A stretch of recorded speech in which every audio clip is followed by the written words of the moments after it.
नमस्कार, जनमत मराठी बातमीपत्रात आपले स्वागत। सुरुवातीला पाहूया ठळक घडामोडी।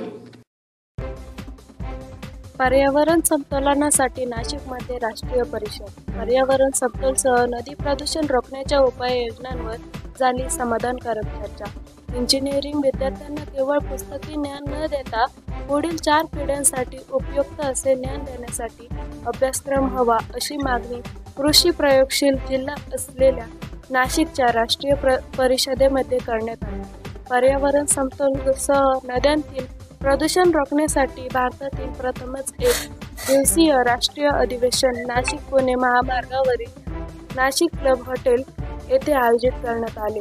अधिवेशनाचे उद्घाटन IISD चे महासंचालक डॉक्टर श्रीकांत पाणिग्राही यांच्या शुभ हस्ते पार पडले। क्वांटिटी यानी कि परिमाण कम हो जा रहा है, शॉर्टेज हो रहा है वाटर का।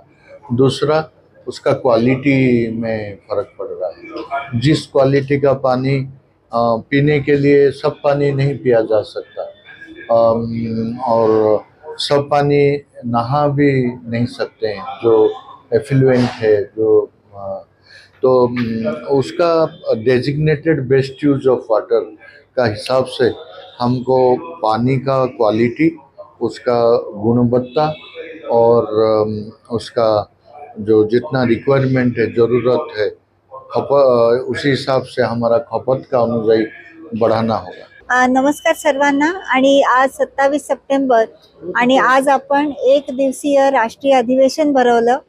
ते आहे पाणी प्रश्नावर। आणि पाणी हे नुसतं पिण्याचं नाही तर त्याचा विसर्ग कसा झाला पाहिजे। आणि खरं सांगायचं तर विसर्ग हा खूप मोठा विषय आहे, कारण हा विसर्ग नीट प्रकारे न होत असल्यामुळे आपलं जे पाणी पिण्याचं जो काही आपला सोर्स आहे, जी नदी आहे, त्याचं प्रदूषण वाढत आहे आणि ते खूप निरनिराळ्या प्रकारे वाढत आहे।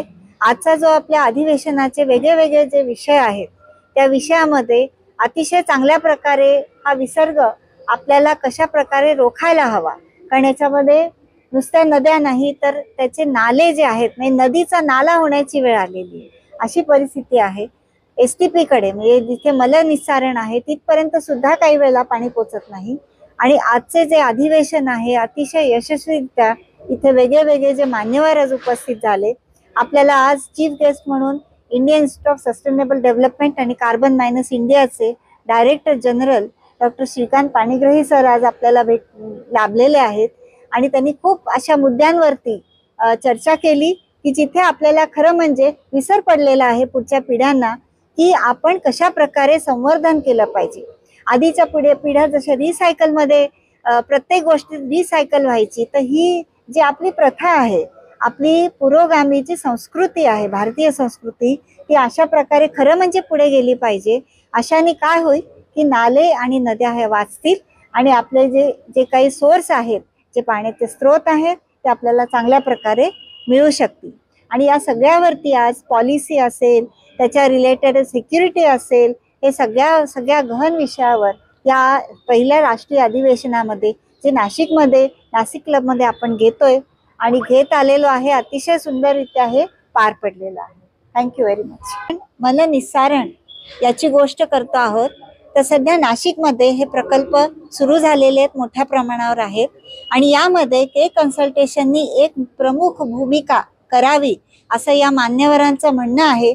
आणि ती भूमिका अशी आहे की जसं मी ऑगमेंटेशन हा विषय केला, तर STPचं ऑगमेंटेशन करणे म्हणजे त्याची प्रत सुधारणे आणि ज्या प्रकारे तो मळ जो आहे तो आपल्या नदीमध्ये मिसळतो आहे, तर यामधलं जे एक विशिष्ट के कन्सल्टेशनचं जे काम आहे ते त्यांनी असं मला सांगितलं की नाशिक म्युनिसिपल कॉर्पोरेशनसाठी तुम्ही तो एक पायलट प्लांट करा।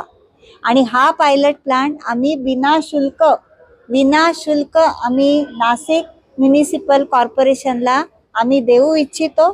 तर या संदर्भामध्ये त्यांनी जरूर आम्हाला संपर्क साधावा आणि आपल्याला नाशिकचं मलनिस्सारण जी काही पद्धती आहे आपल्याला चांगल्या प्रकारे सुधारून घेता येईल। आणि कुंभमेळ्याच्या निमित्ताने जे काय आपण बघतो आहोत की आपल्याला त्याची कपॅसिटी वाढवायची आणि चांगलं पण द्यायचं आहे, कारण तेच नदीत मिसळणार आहे।